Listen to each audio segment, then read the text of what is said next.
Hello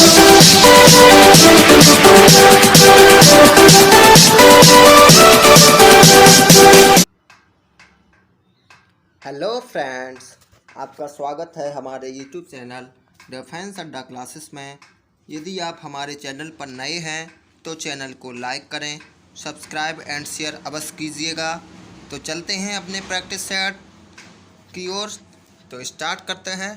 question number first है, एक tyre को बाहर धूप में रखने पर यह कुछ समय पश्चात फट जाता है। इसका कारण है दाब में वृद्धि, आयतन में वृद्धि, दोनों में। नंबर डी है इनमें से कोई नहीं। तो देखिए फ्रेंड्स, एक टायर को जब हम धूप में रख देते हैं तो उसका जो टेम्परेचर होता है वो बढ़ जाता है, जिस कारण जो गैलूसैक का नियम होता है P प्रोपोर्शनल टू T, जिसके अनुसार यदि हम टेम्परेचर में वृद्धि कर देंगे तो उसका जो प्रेशर होगा वो बढ़ जाएगा। इसलिए जो आंसर होगा इस क्वेश्चन का वो ए ऑप्शन करेक्ट हो जाएगा फ्रेंड्स। चलते हैं नेक्स्ट क्वेश्चन की ओर।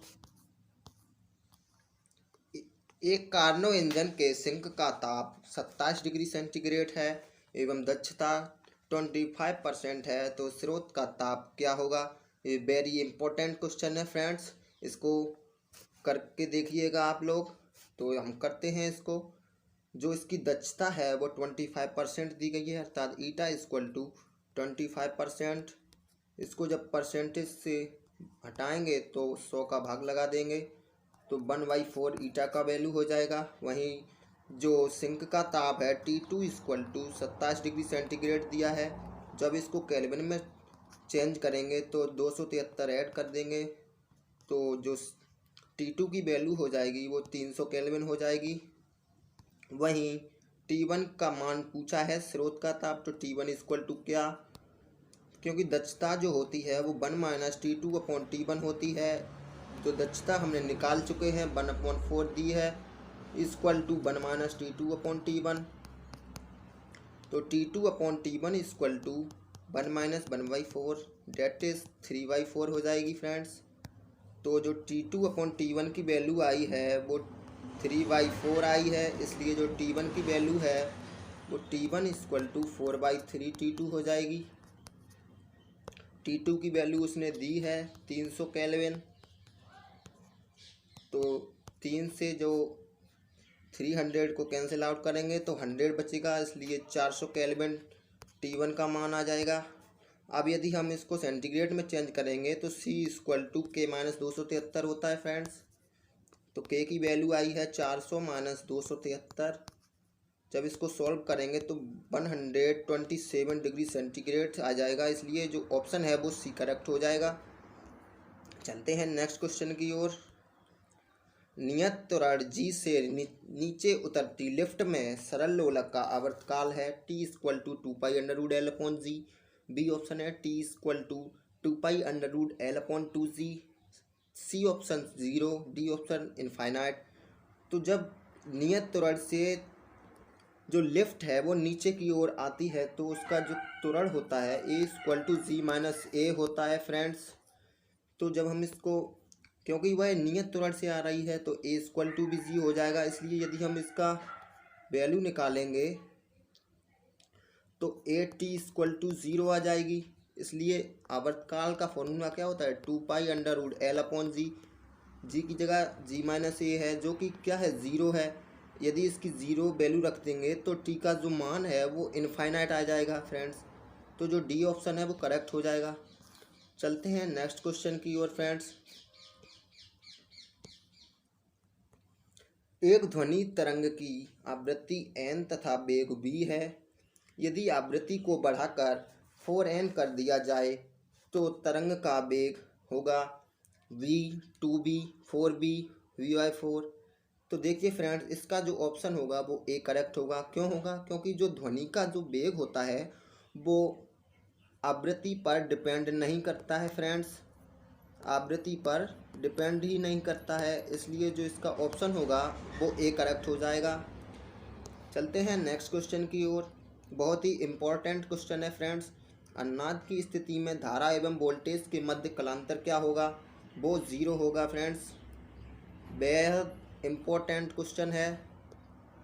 कैसे होगा? क्योंकि जब एलसीआर पर्पज में धारा एवं वोल्टेज के बीच कलांतर पूछे और वो भी अन्नाद की स्थिति में, तो जो अन्नाद होगा तो उसमें जो सर्किट है वो केवल शुद्ध प्रतिरोध की भांति व्यवहार करेगा। इसलिए जो उसका शक्ति गुणांक होता है cos फाई इक्वल टू प्रतिरोध अपॉन प्रतिबाधा, प्रतिबाधा जो है उसकी प्रतिरोध के बराबर हो जाएगी, इसलिए R upon R equal to 1 हो जाएगी। और जो 1 है वैल्यू वो cos 0 की होती है, इसलिए ऑप्शन नंबर ए करेक्ट हो जाएगा फ्रेंड्स। चलिए नेक्स्ट क्वेश्चन की ओर चलते हैं। किसी स्थान पर भूचुंबकीय क्षैतिज घटक का ऊर्ध्वाधर घटक से √3 गुना है, तो उस स्थान पर नमन कोण का मान क्या होगा? तो देखिए फ्रेंड्स, भूचुंबकीय क्षैतिज घटक अर्थात बी हॉरिजेंटल जो है वो √3 गुना है बी वर्टिकल के, तो जो नमन कोण होता है tan theta equal to B vertical upon B horizontal होता है फ्रेंड्स। तो इसकी जब वैल्यू निकालेंगे तो 1/√3 हो जाएगी यहाँ से। तो 1/√3 जो वैल्यू होती है वो tan 30 की होती है, इसलिए tan theta equal to tan 30 हो जाएगा, इसलिए थीटा इक्वल टू 30 डिग्री हो जाएगा। इसलिए जो ऑप्शन है वो डी करेक्ट है।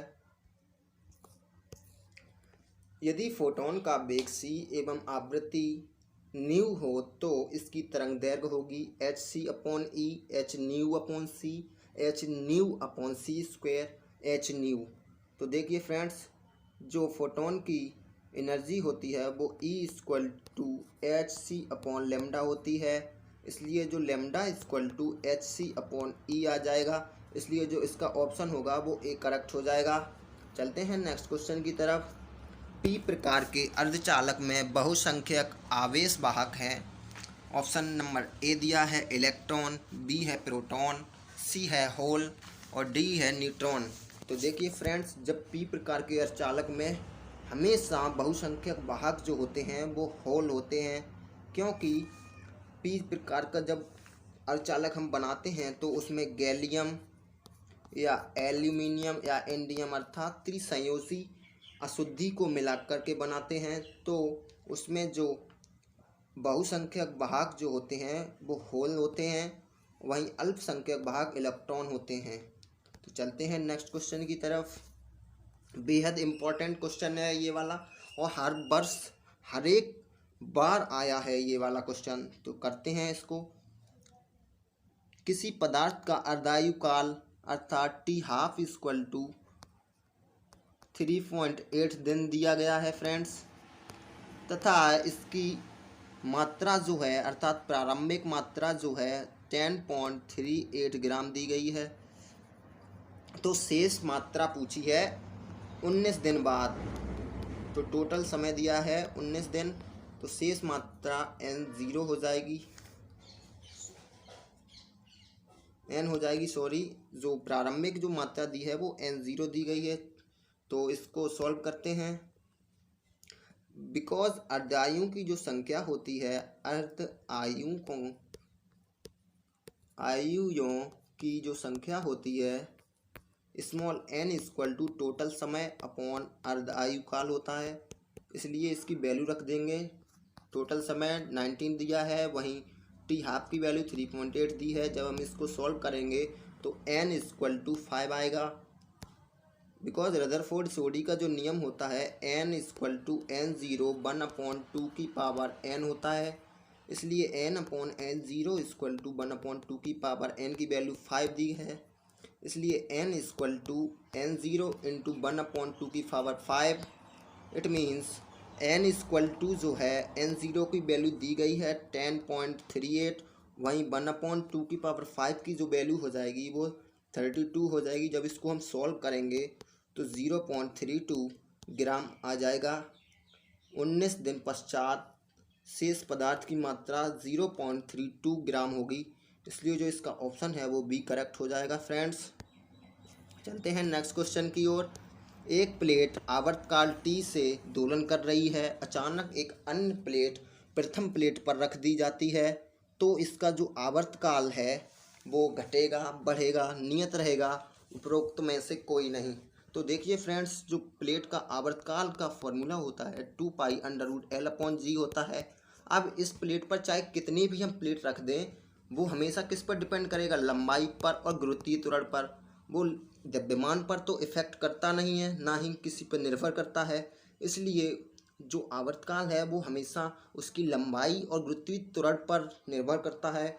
इसलिए जो इसका ऑप्शन होगा वो सी करेक्ट हो जाएगा। इसका जो आवर्तकाल होगा वो हमेशा नियत रहेगा।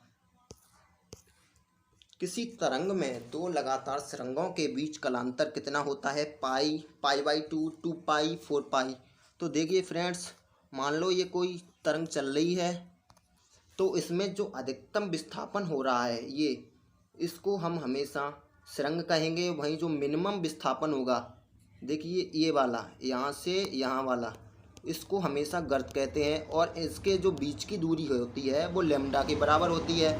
तो इसलिए जो पथांतर और कलांतर में रिलेशन होता है delta phi equal to 2π/λ into delta x, तो उसने जो पथांतर क्लियर किया है वो लैम्डा का किया है। इसलिए 2π/λ इंटू डेल्टा एक्स की जगह लैम्डा रख देंगे, तो लैम्डा से लैम्डा कैंसिल आउट हो जाएगा। इसलिए जो उसका कलांतर होगा वो 2π हो जाएगा।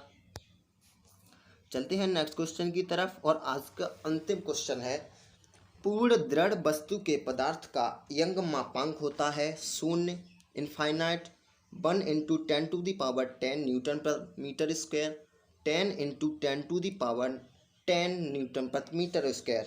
तो इसका जो ऑप्शन होगा वो बी करेक्ट हो जाएगा। बिकॉज यंग का मापांक अर्थात यंग प्रत्यास्था गुणांक जो होता है वो k = माइनस का P/Δv/V होता है। प्रतिबल बटे आयतन होगा, ठीक है। तो दृढ़ पिंड के लिए डेल्टा बी का मान जो होता है वो 0 होता है। इसलिए के का जो वैल्यू आएगा माइनस का P/0 अर्थात इनफाइनाइट आ जाएगा। इसलिए जो इसका ऑप्शन होगा वो बी करेक्ट हो जाएगा। सो आज का वीडियो कैसा लगा आपको, तो आप बताइए कमेंट में। तो आज के लिए बस इतना ही।